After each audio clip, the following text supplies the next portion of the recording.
Старый орел хотел пить и был голоден. Если бы вместо того, чтобы лететь на самую вершину горы, он полетел бы на поиски пищи, он бы обязательно что-нибудь да нашел. Но он выбрал высокую гору. Еще раз скользнув глазами по горным вершинам, орел подпрыгнул несколько раз и взлетел. Полетев в голубое небо, он ясно ощущал свою слабость, силу природы и времени, ощутил, что такое жажда и голод, но с каждым взмахом крыльев орел поднимался все выше. вот тебе», — говорил он природе каждым взмахом крыльев. Снизу орел казался точкой, а тень его вовсе исчезла с лица земли. «Природа», — сказал орел, — «я не хочу умереть, как ты желаешь, от старости. Знай же, что я не так умру». Сказав это, орел сложил крылья и повис над скалами в свободном падении. От скалы отскочил кусок мяса в перьях и упал на землю. Всего лишь кусочек мяса в перьях. «Дедушка, смотри!» — слепой орел ударился о скалы. Он не слепой, мой мальчик. Он видел то, чего мы не видим.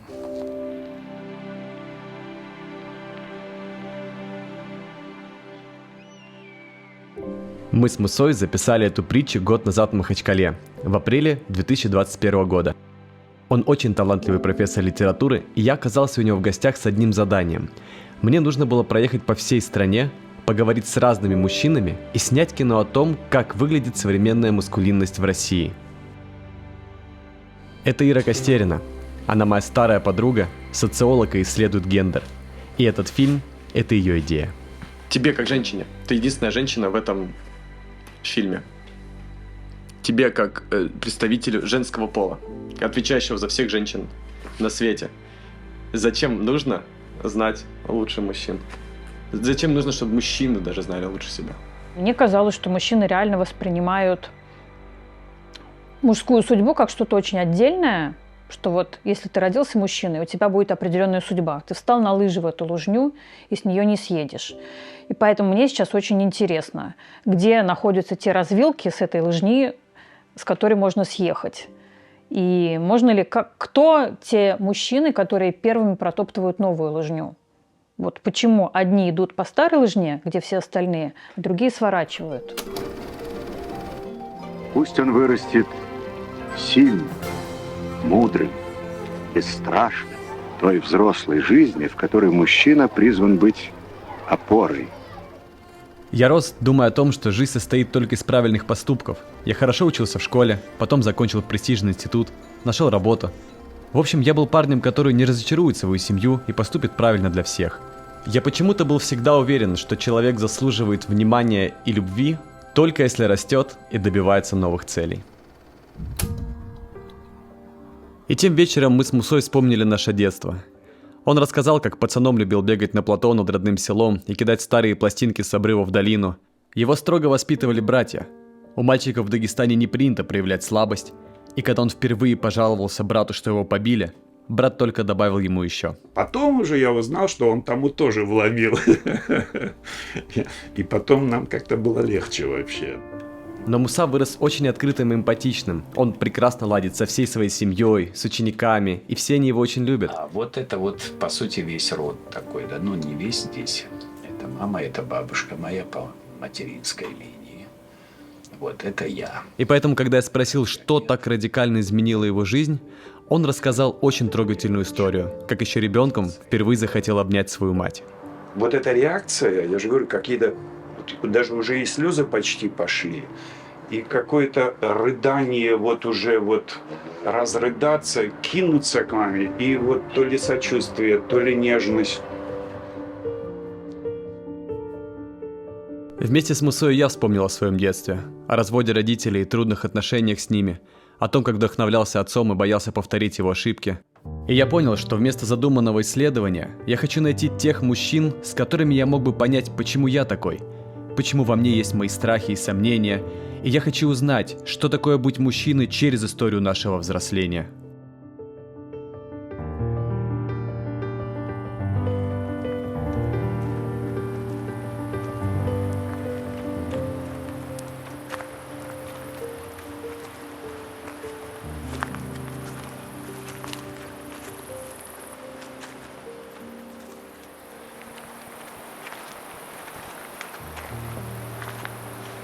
Ассаламу алейкум, дорогой. Земфира и это... Завязывает в клинч.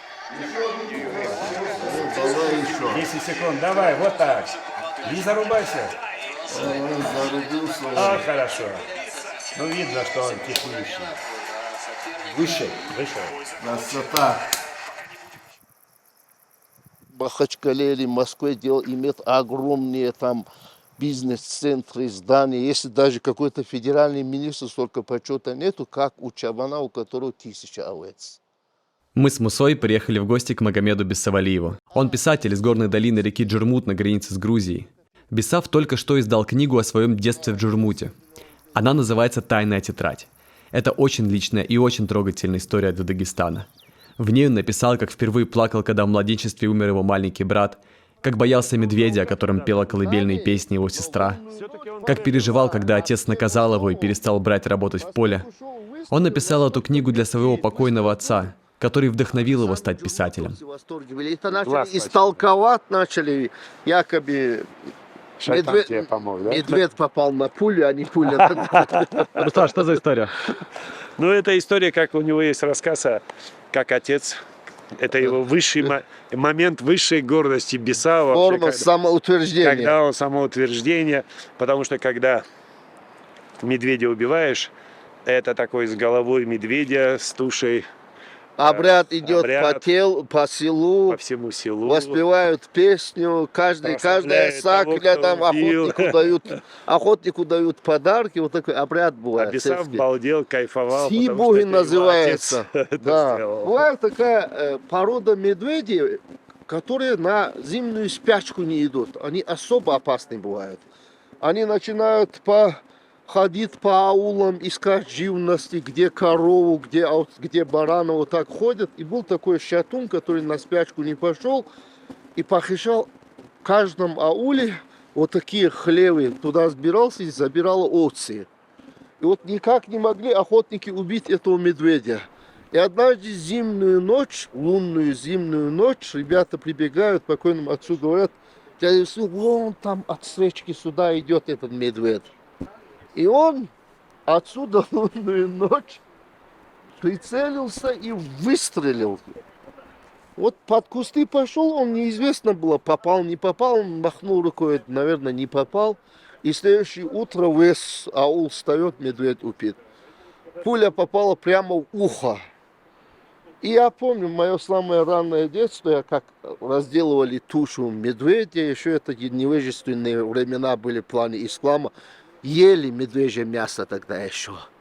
Шкура, на острый кол сажают медвежью голову, на плечи охотника накидывают шкурку, кругом его окружают такие здравые джигиты и идут по каждой сакле. Такая джурмутская традиция, обряд. Как ты горд за своего отца? Я до бесконечности.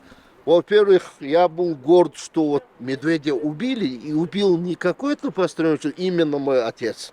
И у меня 1000 объяснений было бы, если другой отец убил бы, что это случайность. Но когда мой отец убил, у меня такое хвастовство было, кроме моего отца, никто не мог это убить. Детям кажется, что их отец круче всех. Мне вообще с детства смыслом моего жизни было угодить отцу. Я не знаю, почему так. Я учился, что понравится отцу. Я спортом занимался, хотя он у меня это и не требовал никогда. Спорт в приоритете у него не было и не спрашивал никогда. Я знал, что внутри души где-то ему это понравится. Ну, что человек может за себя постоять, не какой-то мягкотелый, а нормальный мужчина.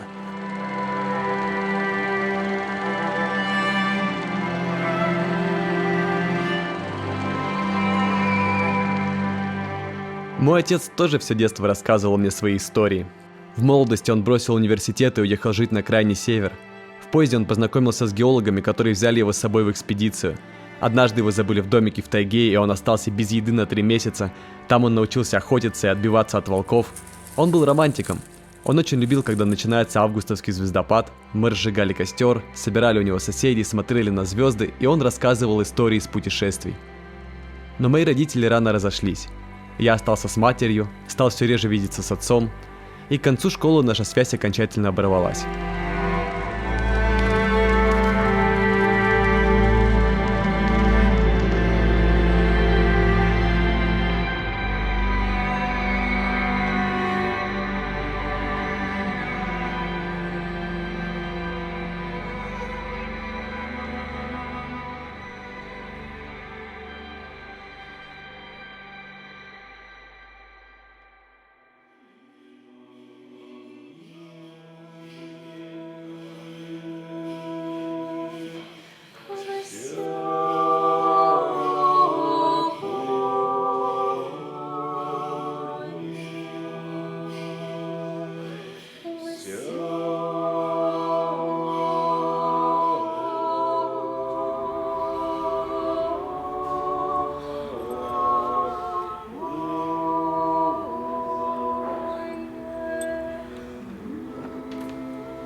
Удивительным образом сегодня совпадает день, так совпало, что мы служили молебен обучающихся, и первое воскресенье сентября также положен молебен о сохранении всякого творения Божия, когда мы в том числе с покаянием вспоминаем о том, что мы призваны, поставлена перед нами Богом задача хранить и возделывать этот мир, а не уничтожать. Но в то же время я всегда с печалью смотрю и не понимаю, почему у нас пропадает интерес что-то новое узнавать, у нас пропадает интерес получать образование, учиться, не прекращать этот процесс. Ведь именно с прекращением этого процесса мы свидетельствуем о другом, более печальном явлении, что мы перестали задавать вопросы. Больше не стоит перед нами вопрос о счастье, о радости, о мире, о покое, о том, как это всего достичь, о том, каков рецепт, а где эти рецепты можно поискать. Вдруг как это одномоментно отсекло, эти вопросы просто перестали нас волновать, и это очень печально. Отца Сергия я встретил в церкви в Самаре во время одной из его смелых церковных проповедей. Сергий никогда не знал своего отца, но его история мне очень близка. Он, как и я, рос под пристальной опекой матери в маленьком провинциальном городе. И, казалось бы, ничего не предвещало перемен, но однажды в их класс пришел священник и пригласил Сергия служить в храме. Это вот я в бандане металлики. Это моя будущая супруга. У меня же были все предрасположенности стать маменькиным сынком. Вот, то есть, ну что, мама вечно оберегает. Уютный мамин райок. Не рай, а именно райок. Вот такой вот маленький, уютный, с маленьким гамачком. Тут себя сдувает пылинки. Ну, посмотрите, вот такой вот мальчик. Вот, это же прям песня. Если ты хочешь куклу, то она лучше ее и не придумать. Там, я не знаю, сейчас какие-то... Ну, вот разве же это вот не хочет никто такую кукляшку. Потому что вот так вот уже взрослый 40-летний дяденька, например, носил посудку. Все шансы были стать маменькиным сынком. И, в общем-то, маменькиными сынками становятся все дети, у которых, вот, собственно, которые не знают отца. Естественно, я не знал и всю ту генеалогическую ветвь по отцу. Если я не знаю отца, то я не знаю ни деда, ни прадеда и так далее. То есть надо понять, что я родился вот в какой-то обрезанный очень мир. Когда, то есть, ребенок берет и входит в мир, и он сам себе должен найти отца, сам себе должен найти там бабушек, сам должен нарисовать свой род, родословную, как-то сам должен нарисовать, как там говорят, нарисуй дерево. А почему у тебя дерево без корней? Нарисуй корни. Вот ты все сам себе и дерево рисуешь, и корни. В школах до класса 8 была так называемая летняя отработка. И в 6-7 классе я отрабатывал в храме, я там пропадал с 10 утра и мог вообще до 11 вечера сидеть. До 10 вечера, вот там, пока батюшка там, мы там хохочем, смеемся, мы там могли куда-нибудь поехать, там все вместе с приходом, еще как-то так. И вот однажды, видимо, маму это достало, и она позвонила в храм. То есть уже поздний вечер, а меня все нет дома. И она, значит, попросила меня пригласить к трубке. Вот. И я стою, значит, с этим телефоном. И она мне там начинает да-да-да-да-да-да-да-да-да-да отчитывать, что почему я до сих пор не дома. И я попытался максимально тихо, шепотом, но так получилось, что в тишине храма этот шепот раздался очень громко. Я сказал: да они меня здесь держат. И потом, значит, я кладу трубку. Это тоже проявление совершенно немужественной истории, совершенно проявление инфантила. И до сих пор я в себе замечаю, и мне это стрёмно, когда я хочу нравиться всем. Ну, то есть я всем хочу угодить. Это какая-то такая совершенно не мужская история, когда ты там с одной ноги приплясываешь для того, чтобы всем там понравиться. И вот я кладу трубку, и отец Анисим, который все слышал, он говорит: так, дружок, тебя кто здесь держит? И мне так, и вот до сих пор это каким-то таким звоном в ушах. Меня же реально здесь никто не держит, я же реально здесь, мне хорошо. А я предал. То есть вот это акт предательства, пусть и минимальный, пусть вот на этом там 5-минутном телефонном разговоре, но это акт предательства того, что мне нравится. Я не смог сказать, заявить вот, о том, что мне это нравится. Я не смог это отстоять. Вот. Я не смог это защитить, я не смог это обосновать. И вот я до сих пор, когда вспоминаю, это одна из самых стрёмных и постыдных ситуаций. В отличие от Сергия, я попал не в православный храм, а в компанию к путешественникам. Когда мне исполнилось 18 лет, я точно так же, как мой отец, оказался в поезде на крайний север. Был январь, температура не по прогнозу упала до минус 40, и нам пришлось 1,5 недели идти по сильному холоду. Я был страшно напуган и сбежал бы при первой же возможности, но эти ребята поддержали меня и помогли дойти до конца. А потом я взял рюкзак и навсегда уехал из дома. И я был без ума от того мира, который открыл. Он как бы вышел из истории моего отца. Я увидел страны и культуры, которые, я думал, могут быть только в кино. Я купил свою первую камеру и постоянно снимал, и в какой-то момент я понял, что не хочу возвращаться из этой волшебной сказки. Мне казалось, что я нашел свое место.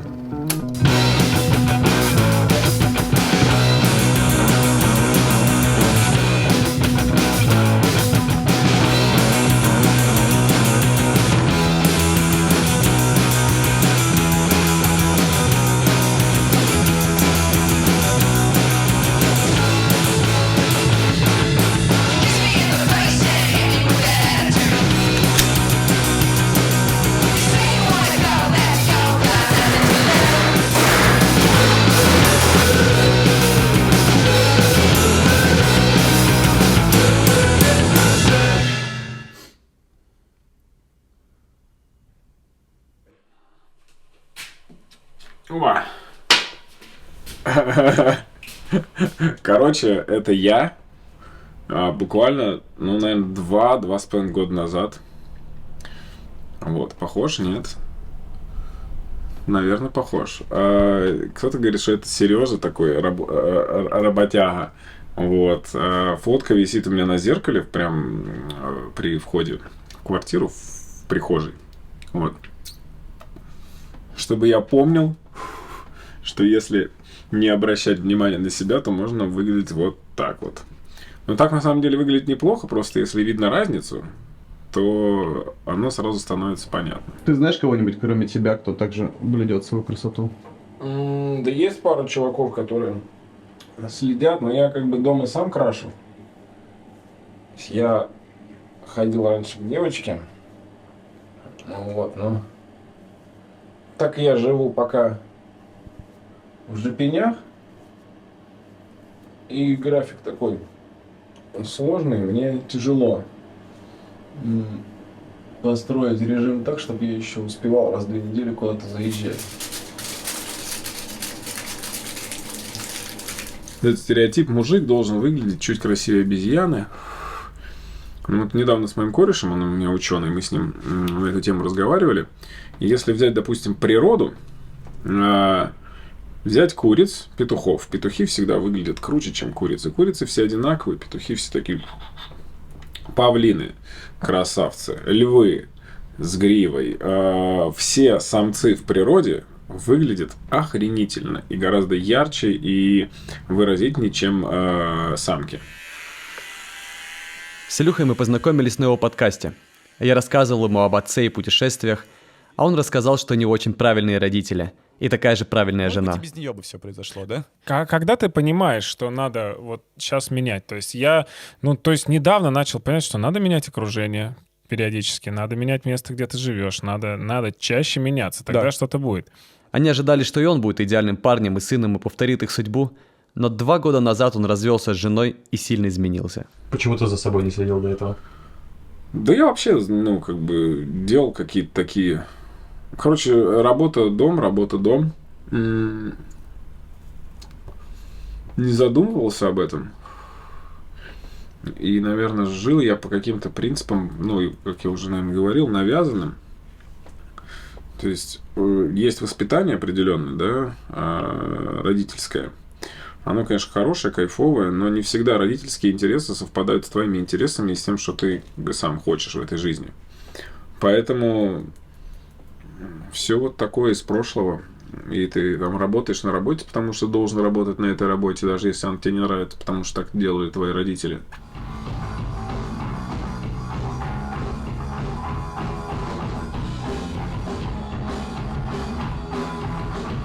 Для фильма я искал противоречивый сюжет о мужественности и внешности, который поможет показать, насколько внешность отражает твою внутреннюю свободу. Это группа «Зорница», и они позвали меня на свой концерт. Он довольно особенный, потому что это что-то вроде карнавала.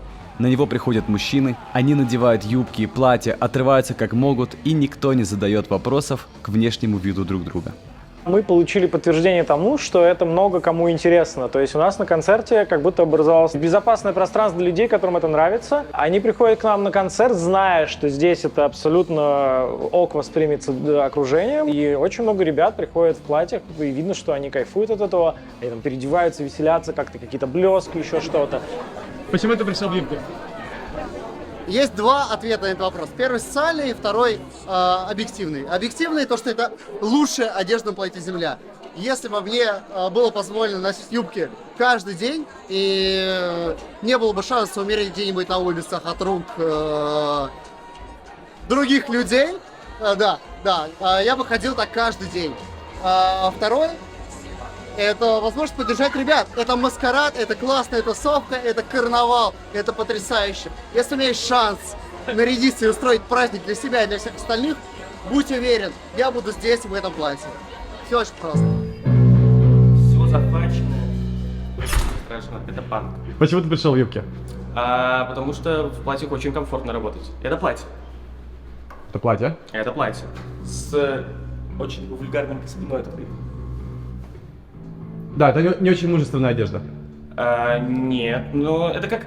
Типа, есть вот эта дурацкая фраза о том, что одежда нет пола и прочее. Типа, мне, в принципе, пофиг. Типа, какая разница? Ты ходишь в юбке, ходишь в шортах, ходишь там в плавках, какая разница? Тебе комфортно, ты пошел, и все. Единственный минус в том, что, типа, всякие там... райончики бывают не самые приятные. Я и сам вырос, типа, в Тушино, там, за такое просто или каждый день буквально. А потом я переехал в райончик поспокойнее, стал посмелее, и спокойно на работу хожу в платье не только на праздники. У нас случались случаи, когда мы не в Москве предложим, а в Кирове. Ночник 24. Да, магазин, где продают алкоголь круглые сутки. Туда зашла компания парней в платьях, и зашел представитель, просто обычный парень такой вот, обычный кировский парень, который прям было видно, у него на лице все его эмоции были написаны, что он немножко офигел от открывшейся ему картины, что типа, это что такое? И он просто пачка отвисла, типа, и он не стал ничего, он не стал ничего покупать. Это, смотри, это к вопросу о вот этой стереотипизации внешнего вида. В мозгах таких людей есть четкое разделение. Мужское значит сильное, женское значит какое-то слабое. И очевидно, когда он видит человека во внешних атрибутах женских, он предполагает, что у этого человека и какие-то внутренние качества будут вот тому, что соответствует его представлению о женском, о слабом. И когда он сталкивается с тем, что при внешних атрибутах таких внутренний стержень другой, у него происходит какой-то надлом. Решимость на поступок – это мужество. Но поступки могут быть разные. Не все поступки, то есть вот хороший поступок, да, там заступиться за кого-нибудь, я не знаю, там защитить кого-нибудь, это вот мужественность, которая, наверное, самая такая условно популярная и считываемая обществом. Но там, решиться заступиться за кого-нибудь – это очень хорошо. А решимость заступиться за самого себя не в том плане, что тебя кто-то обижает, а сделать то, что ты никогда не делал, понимая, что это может принести тебе новый опыт. Ты стоишь, и у тебя вот 10 дверей. Вот та дверь, которая открыта, твой привычный вариант. А остальные двери тоже есть, но их просто нужно открыть, а люди часто их не видят просто и думают, что их нет. То есть, если дверь открыта, значит, туда можно войти. Если дверь закрыта, значит, их не существует. На самом деле, дверей много, просто их надо открыть и зайти. Но вот открыть это надо отойти от этой двери и взяться за ручку другой. Знаешь, особенно интересно, если на некоторых написано «не входить». Да, тем более. А, на всех написано «не входить». Очень в тему получилось. Только вы сегодня пришли не из бара в бар, к нам на концерт, за что еще раз вам огромное спасибо. Следующая песня называется «Города».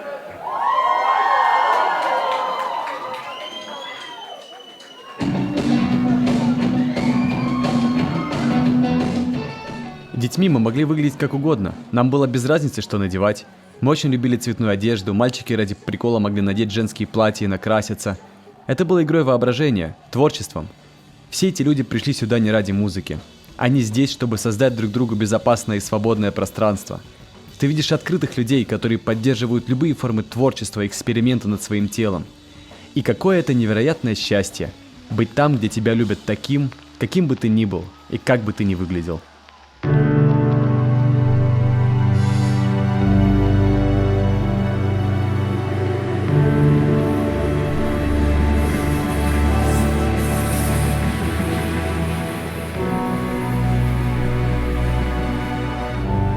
So when I was a child, I always left my body. When I was 4 or 5, I went up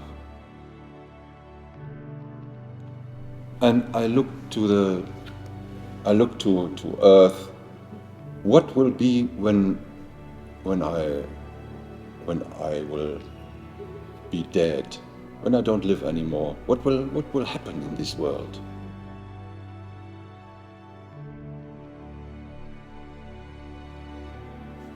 And quite every night I was running for the answer. I want to feel the answer. And the answer was always the same. It doesn't matter. It doesn't make any difference. But meanwhile, something else happened. So I was sexually abused as a child. So that was my experience as a child. I was not safe. My whole life I didn't feel safe. In a relationship to a woman, I didn't feel safe. I'm a tall man. I'm a good-looking man. I was successful with a business, I had a big company. Это Иханес. Он шаман из Германии, и он рассказывает, как впервые столкнулся с насилием над собой, когда был еще ребенком. Он здесь, потому что я пригласил его провести мужской круг. Кроме него я позвал своих друзей, которые хотели бы рассказать о своих страхах, но не решались это сделать раньше. Я постоянно чувствовал себя очень-очень слабым. Я приходил в школу на уроки, и я знал, что до меня будут докапываться, если не из моего класса ребята, то из соседнего. И каждый раз так. А когда я выходил со школы, они встречали меня после школы. Когда я выходил погулять, они встречали меня в дворе. Но я каждый раз сейчас, когда общаюсь с людьми, даже сейчас здесь, я постоянно вынужден сравнивать себя с ними. Я слабее, или, может быть, сейчас я сильнее этих людей. И если я понимаю, что у кого-то больше ресурсов, чем у меня, я чувствую себя слабым и беззащитным. И меня пугает это. И сейчас практически все мои друзья — это девушки. Я практически не могу заводить дружбу с парнями. You have to do one thing. Одну вещь ты надо сделать. One thing. Одну. It's this. And you can tell yourself, I'm okay. Life is only practicing. I'm not perfect. Nobody is perfect. Buddha, maybe he was perfect. He didn't need to communicate, he was only sitting, because that was the truth. We all here, all of us, we fail. We are not perfect. We are humans. You are a human. We don't bend. When we say thank you, we can bend. Go straight to your life. Look into the other's eye. Don't be afraid. Because it's beautiful who you are, and it's beautiful how you are. You don't need to change anything. Go straight. Don't look back. That's the past. And one day will come. And there you will do the same what I did. You will share, that others can be inspired.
У нас какой-то жестокий по отношению к самому себе мир, в котором сложно жить в кайф.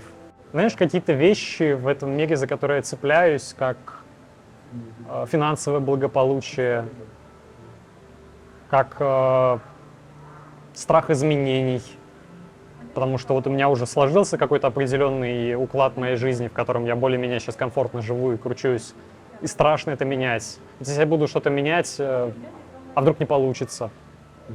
А вдруг мне это не будет нравиться самому в какой-то момент? Вдруг я разлюблю это? А если я никому не буду нужен с этими знаниями? Определенно нужна некоторая смелость, чтобы найти те же зажимы, те сложности в своей жизни, которые мешают тебе жить. Но мне нравится делать какие-то маленькие шаги в этом направлении и кайфовать. Вот, например, меня объединяет с этим миром дайвинг, и вот послезавтра пойду учиться курс спасателя на дайвинг. Может быть, когда-нибудь стану дайв-инструктором. Поэтому было бы клево.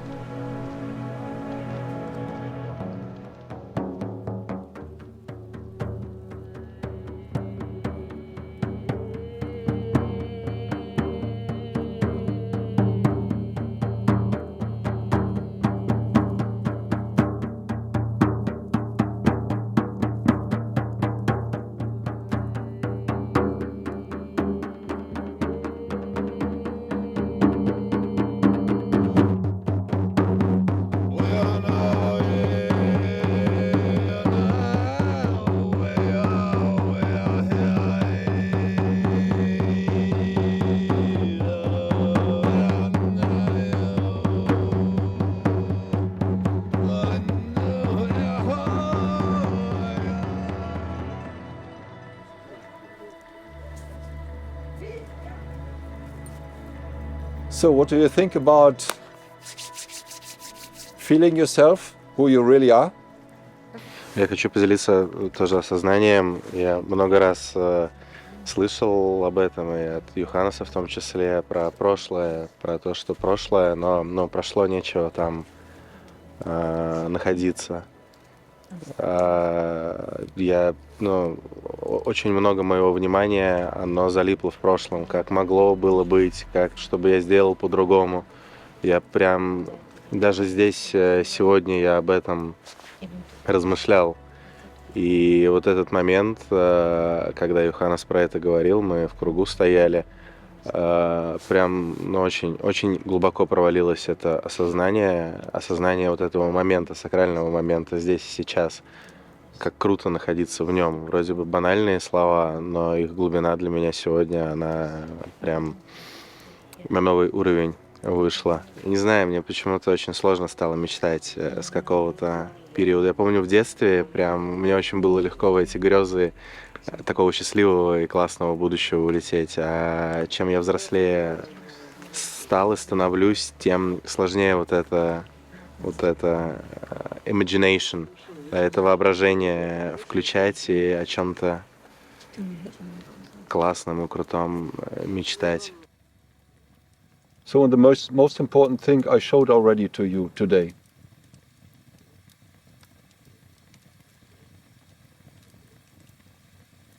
Whatever is coming up, any emotion, bad thoughts,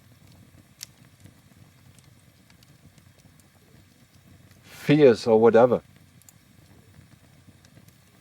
we should train ourselves. The best football player in the world becomes the best football player in the world by practicing. So we should practice life. Everything else is clever shitter. The question is, how? Again. We do it in a very simple way. We are embracing the fears.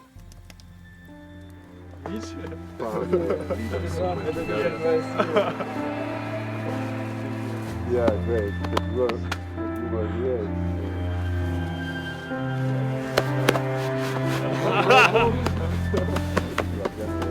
У меня тоже есть что рассказать.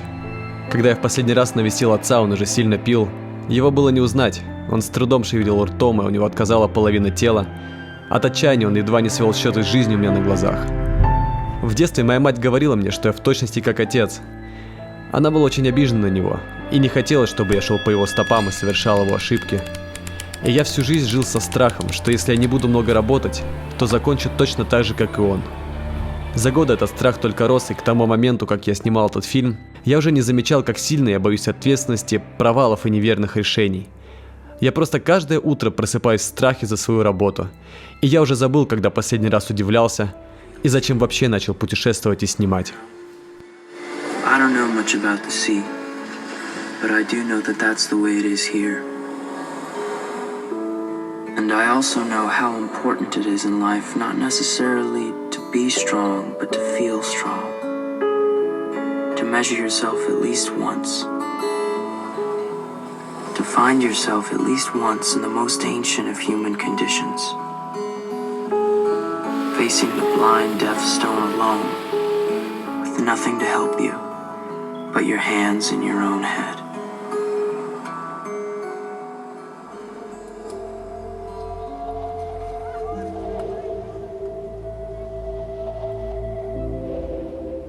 I got abused, I got raped, and I feel guilty. And I was never aware about this. It took a long time.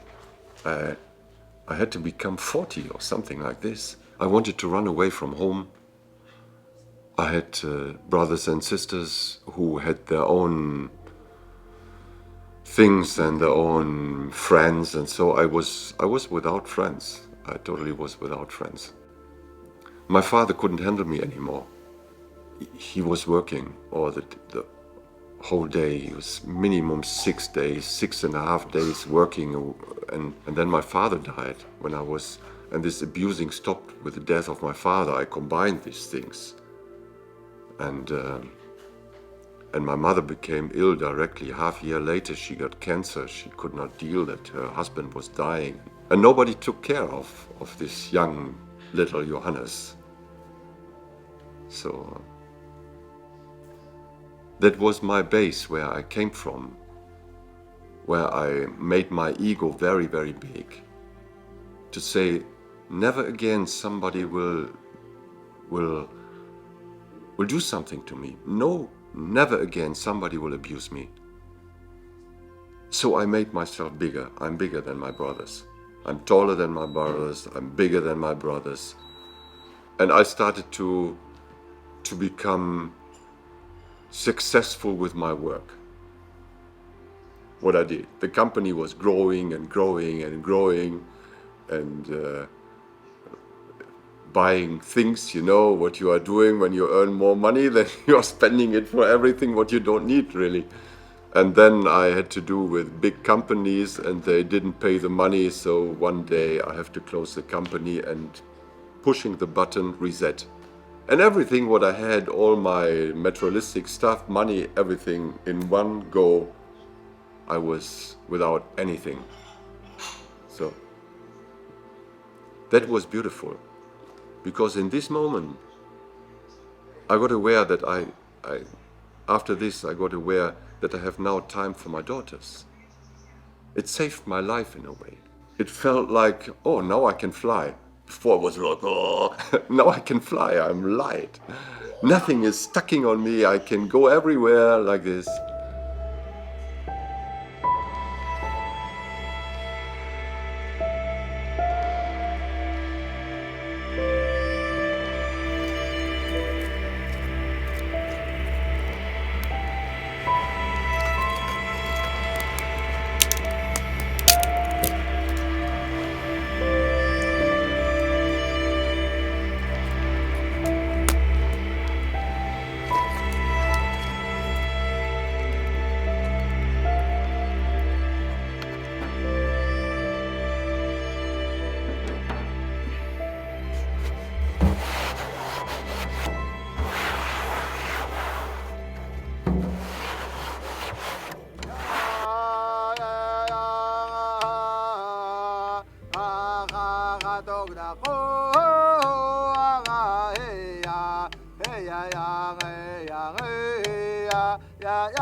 Чайка борется со стихией, попала в бурю.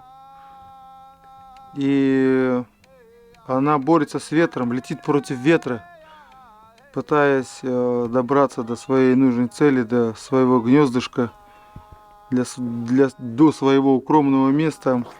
Ударяется о волны, ударяется о скалы, но достигает своей цели. Вот. Тебе не кажется, что что-то в этом есть очень мужское? Так это и есть мужской танец. Да, это и есть мужской танец.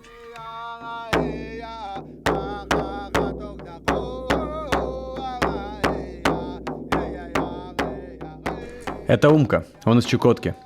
Сейчас он поставил свою ярангу в Подмосковье, но родился и взрослел он среди оленеводов на Крайнем Севере. Впервые он понял, что стал мужчиной, когда в 7 лет его с собачьей упряжкой унесло на льдине. Он 2 недели провел без еды и тепла и смог выжить и вернуться домой. Такой был хлопок глухой. Ну, я чувствую, что-то не то. Что-то я уже чувствую, что те дальние сопки как-то показались, что они как будто уже передо мной стали. А были-то сбоку. Думаю, о, ну понятно, значит, я уже пошел в плавание. Быстро запрягаю собачью пряжку и еду к тому месту, где меня оторвало. А у расстояния уже далеко, уже я уже даже за кидушкой не смогу притянуться. Ну и все, и ушел в путешествие. Очень долго, там, неделю, 3 дня, что ли, я отбыл в океане. Сделал себе берлогу в большом таком торосе. Ну, там льдина такая большая, и торос был. Делал там, жил с собаками. Потом, когда вернулся, мужик, ты выжил, ты прошел то испытание. Ты ж, знаешь, духи могли меня забрать. Подтягивайся. Сильнее. Сильнее. Давай, я тебе помогу. Давай. Раз, два, три, вместе. О, подбородок вытащила. Оп. Спускайся вниз. Так, еще. Давай. Подтягивай. О, молодец. Еще будешь? Ну ладно. Все равно молодец. Давай. Так, смотри, сейчас сначала его так разрубишь, потом разворачиваешь и так будешь, понял?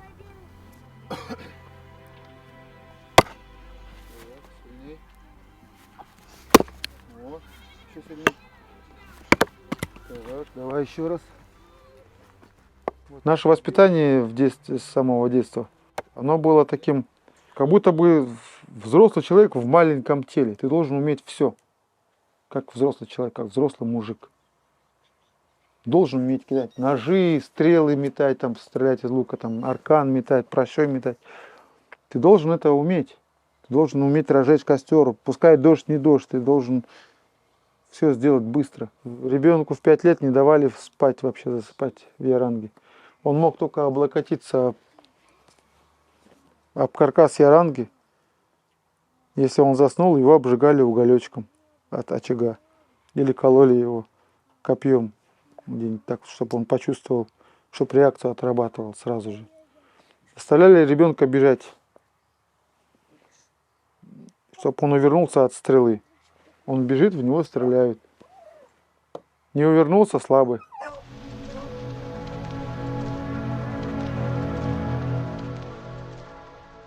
У нас в Джурмуте, например, в Ларатинском районе говорили в старину, мужчина, как мужчина состоявшимся считается, когда он медведя убьет. Ну, вот это тоже обряд. И Расул Гамзату в стихе говорит, Себеле зулрохо б'азу бамбуго ужиля вецула доа чанахан доа циквечезе ясал пулару росу бахарастат аддишан кула. Что это означает? Тлярате говорит, если мужчина, юноша или молодец не поймает или убьет медведя, его женихи не годятся, если поженят, и то, говорит, будут смеяться над ним. Писательство, то, что я делаю, это не профессия для горца. Каким-то, ну скажу честно, пренебрежением относится к этому делу. Даже мой отец, человек хорошо образованный, который получил классическое, фундаментальное образование, филолог, даже он говорил, у тебя должна быть какая-то профессия, которая тебя будет кормить. Что значит статьи писать? Как на процессе Бродского. Ну, когда сказали, я собираюсь аспирантуру по литературе, он сказал, больше глупостей, говорит, придумать невозможно. Мой отец, я говорю о его строгости, что он был. Мой отец это самый добрый отец в Джурмуте. А ты бы видел других строгих отцов. Они ни одно ласковое слово. Ну, мой отец хорош был тем, что он хоть плохие слова не говорил, как и ласковые не говорил. Он не говорил вообще ничего. Он просто определял обязанности и роли каждому, кто чем должен заниматься. А я все время ждал, кто-нибудь пришел бы в гости, отец начинал улыбаться и что-то рассказывать. Он становился общительным, добрым при людях. Как только гости покинут дом, при отце как-то не принято было разговаривать особо. Отец сыну не мог рассказывать о любви. Как-то не принято. Может, Сын не мог начать, да, разговор с отцом, и как ты говоришь, вот Да. своим. Ты вынужден. Это очень сильный такой момент, когда... Все время выжидать, Да. выпрашивать. Если он почувствует, что я жду этого, Он перестанет. может начать, да. Телефон держать и с отцом беседовать ни в какую это нельзя было, невозможно было. И если какой-то посторонний человек заглянет, когда он что-то рассказывает, он прекратил бы там. Ты что с сыном разговариваешь? Это не совсем по-джурмутски это. Почему-то вот пару раз, когда уже немощным, старым, больным Махачкале, пару раз мне сказал, ты пообщайся, говорю, все-таки с сыном периодически. А мне это так и не удается и сейчас, вот, потому что сам с отцом вот так привык, сам того не знаю, я копирую отца. Так получается. Я никогда не винил отца за то, что он не учил меня самого быть отцом. В конце концов, он дал мне прекрасные истории и на всю мою жизнь сделал меня рассказчиком. С тех пор, как я перестал с ним видеться, его роль взял на себя мой дедушка. Талантливый и интеллигентный врач и самый спокойный человек на планете. С ним я пошел в школу, и он, сам того не зная, на годы вперед дал мне прекрасный пример на всю мою жизнь. Он умер 5 лет назад. Меня не было рядом, и я так и не успел с ним попрощаться и поблагодарить его. Его смерть и старые раздоры в семье привели к тому, что мы перестали видеться с матерью, а отец остался один в пустой квартире. Мы закончили одинокими людьми в разных частях света, и нам очень не хватает друг друга. И я еще не стал отцом, но в свои 32 года я хочу научиться прощать. Я хочу отпустить свои детские травмы, перестать гнаться за одиночеством и каким-то образом создать комфорт для себя и близких мне людей.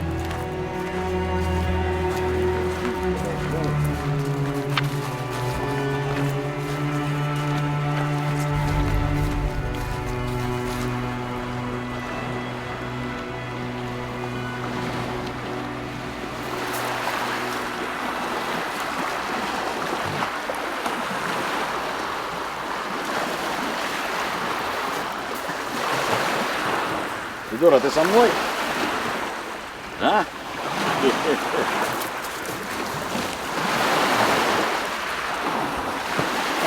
Ну что, друзья мои, все очень интересно. Мне опять приходится снимать небольшое селфи своего купания, но со мной еще где-то там Саня Федоров, который приехал, как я снимаю, как он снимает. Ну, короче, мы все тут все снимаем и одновременно купаемся. Остается всем пожелать здоровья, здоровья, здоровья. Если вас настигла депрессия, вы просто облейтесь холодной водой или какой-нибудь полоша, да? Жизнь удалась, земляне.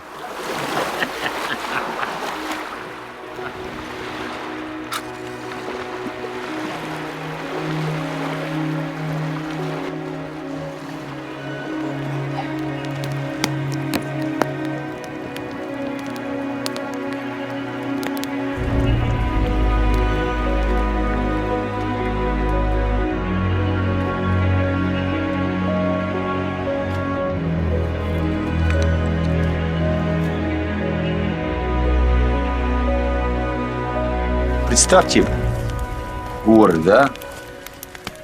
Кто в горах-то бывал? Ладно. Ты откуда вообще? Я? С города. Нет, то есть самого города, да? Да. А где в горах бывал? Ну, в Кашагаче там, потом со стороны Конора. Ну, так, со стороны Шабалина. Ага, ну понятно. То есть, что такое горная тундра, горная степь? Ну, так, на примерно коне, знаю. да? Да. Все нормально, ага. И вот на коне целый месяц скакаешь по заповеднику и поешь вот эту песенку. Я не поздно вернусь, а, наверное, по-прежнему 8. Я приеду, побреюсь, приду, обниму, и чуть-чуть погодя я тебе расскажу, как, прижавшись ко мне, тихо плакала осень, обнимая листву и роняя слезинки дождя. Мы с дядей Женей познакомились, когда я путешествовал по Алтаю в поисках героев для фильма. И хоть я провел с ним всего день, я понял, что однажды хочу стать таким же, как и он. Вероятно, потому что он очень напомнил мне моего отца. Только в отличие от него, дядя Женя вовремя уехал из города в маленький живописный поселок Елю на территории Алтайского заповедника. Когда он оставил работу в заповеднике, он начал водить в походы пацанов из детских домов и знакомить их с природой. И для каждого из этих пацанов дядя Женя стал отцом. У каждого пацана должен быть мужик, которому он может сказать «ты». Вот. И на протяжении практически всех этих 25 лет всегда рядом со мной были люди, которые могли стать в какой-то кризисный момент для девочки или для мальчика отцом или матерью. Откуда столько народу? И почему все без спросу? А покажите ваш пропуск! Товарищ Нептун! Нарушители в полном составе нарушают наше спокойствие. Рыбы доложили. В чем дело? Кто главный нарушитель? Я.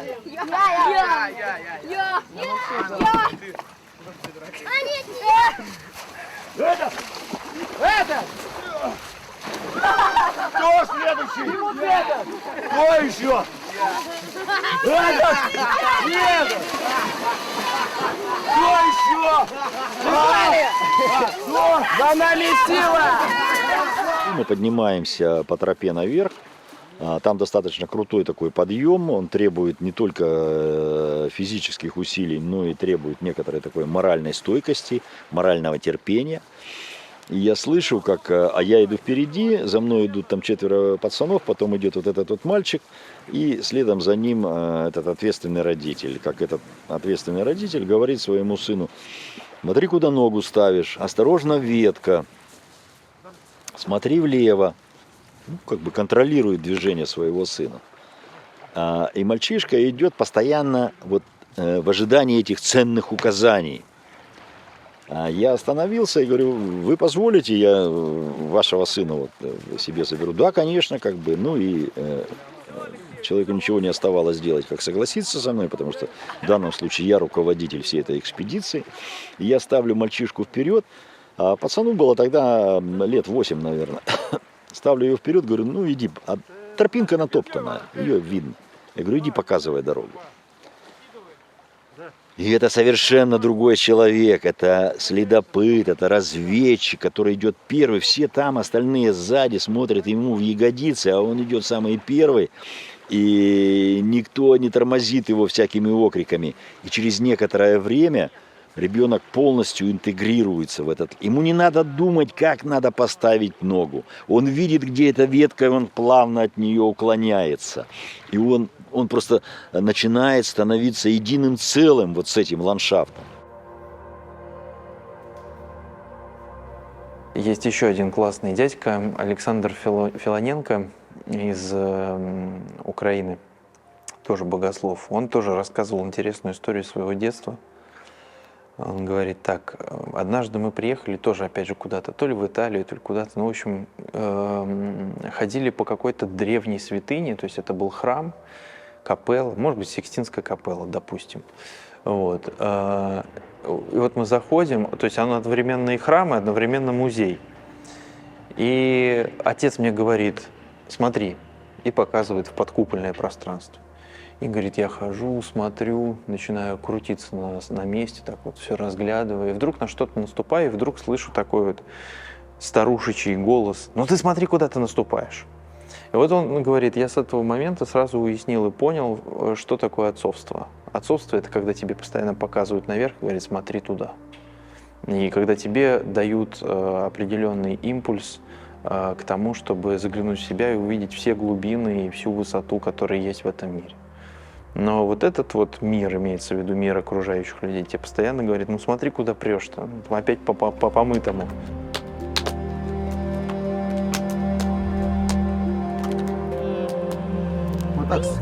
Вот так складывай, как чумик. Потом, когда чумик немножко уляжется, уже можно будет класть с колодцем. Да, видишь, как колодец. Вот, видишь, все, почти улегся.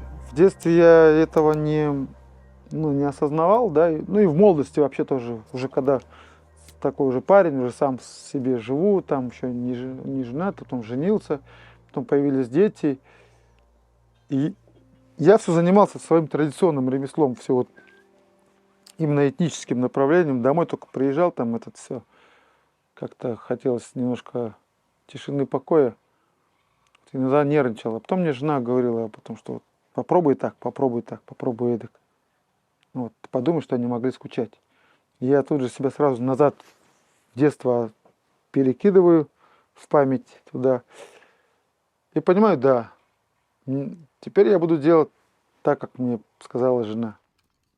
Опустись на уровень ребенка, поговори с ним глаза в глаза, скажи ему, что тебя беспокоит, чем тебе помочь.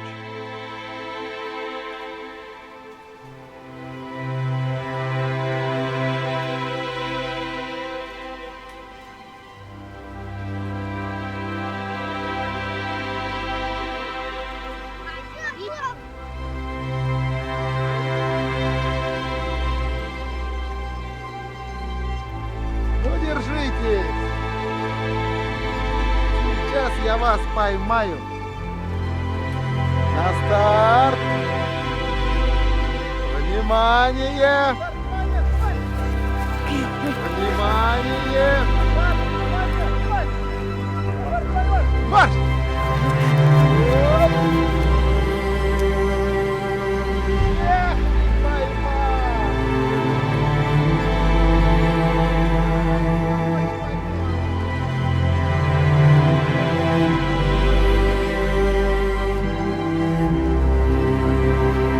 Набираем скорость.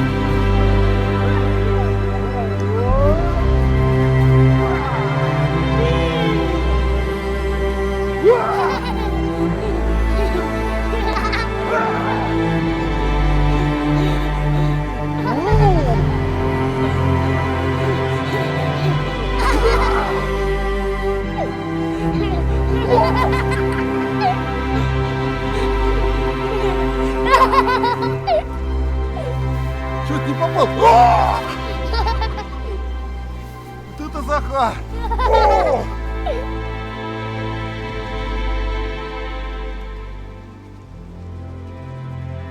Я не осуждаю тех отцов, которые очень трепетно и нежно относятся к своим детям.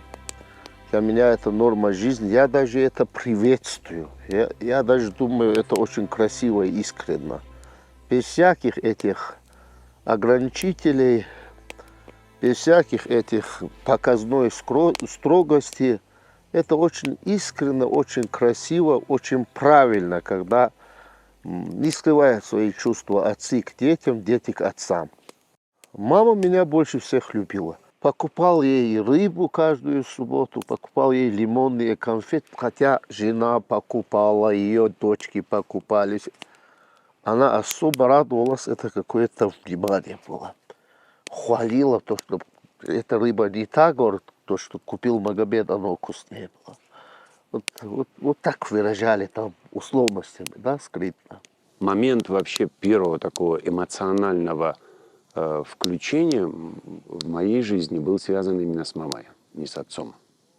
Ну, у меня с отцом очень сложные отношения были такие. Я, может быть, тебе в этом смысле по-хорошему завидую.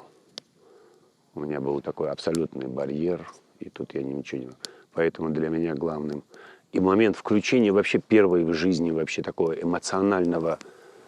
Хотя я как бы ощущал, что это нехорошо, но все-таки этот первый прорыв был связан вот с чувством какого-то такого неконтролируемого порыва вообще нежности такой к маме. Я помню, она пришла с работы, я так вот как-то вдруг не очень маленький был уже, класс 4, 3, наверное. И я так бросился к ней. И тут Магомед и Расул вышли. И мама так пришла с работы. Впервые она и раньше, а я как-то бросился вот как вот, знаешь, так вот. И вдруг я этого не сделал, правда. Я как-то остановился и вот что-то так стал, так руки так вот заламывать, как-то так вот. И весь, как говорится, покраснел, засмущался. То есть я понимал, что это, я делаю что-то вот такое, сидело во мне уже, откуда я не знаю. Но это был первый прорыв. А уже повзрослев, я вот очень благодарен вообще Всевышнему, что я в какой-то момент я плюнул, и я больше уже не скрывал никаких. Мама знала, как я ее люблю, я ей все это сказал, я ее обнимал, я ее... И вообще все уже там знают, о, Жаваза, это твой любимчик, мне было наплевать, я просто все, что я мог, это при жизни, я ей сказал. И она это знала.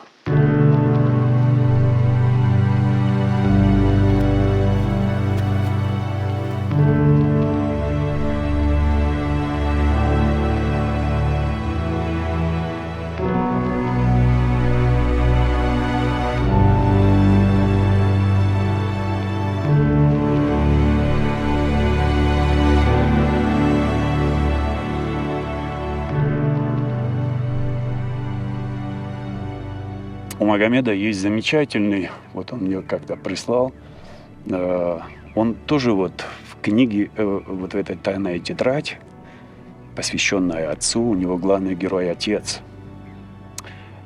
И, ну да, сюжетно как бы мама не была рассказчиком, мама Бесовой, и он Может быть, логично, он не включил вот в эту книгу это письмо, но вот оно у меня есть, мне оно очень нравится. Я был бы счастлив, если бы я вот так вот тоже сумел бы про маму сказать.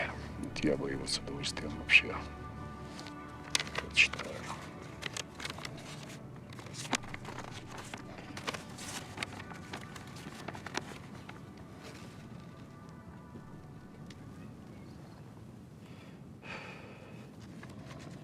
Когда тебя не стало, мама, к нам приехало очень много народу. Я был долго в растерянности в те дни, не очень понимал, что происходит. Эти люди словами соболезнования, разговорами отвлекали меня. Я отвечал на их вопросы, так надо было, но в полной мере не осознавал, что случилось и что я сам чувствую. Понимал, что тебя больше не будет. Понимал, что отец без тебя долго не продержится. Хотя он внешне себя ничем не выдавал. Он же всегда такой был, в отличие от нас с тобой. Своей невозмутимостью, терпением, молчанием гасил все в себе. Именно через это имел громадную власть над всеми нами и над теми, кто имел с ним дело. Таков был отец. Но теперь я видел его иначе. Его молчание, его уход в себя, в собственные раздумья уже не были признаками силы и власти. За этим всем стояла боль. И, наверное, мне впервые стало жалко отца. Когда людей, приходящих на соболезнования, стало меньше, и отпала необходимость держать лицо, отцу стало плохо в горах, и забрал я его в город к себе. Когда мы с отцом зашли в комнату, где вы жили, и я увидел убранную пустую кровать и пустое твое место, мне стало очень плохо. Убежал оттуда я в другую комнату, чтобы быть подальше от людей. Привел себя в порядок и вернулся к отцу. Он был как разбитый, таким я его никогда не видел. Мне пришлось все делать, чтобы отводить его от этого неподъемного горя. Поставил самовар, вывел на балкон, позвал сестру, гостей, чтобы чай пить вместе, и как-то суетой и словами отгородиться от мысли, что тебя больше нет. Не ругай меня за то, что пишу это письмо ко Дню матери. Если бы была жива, ты возмутилась бы. 1 день, что ли, ты матери за год выделяешь? Не 1 день, мама. Мы с тобой не расстались еще. Я тебе лимонные конфеты, черный хлеб и кефир купила, мама.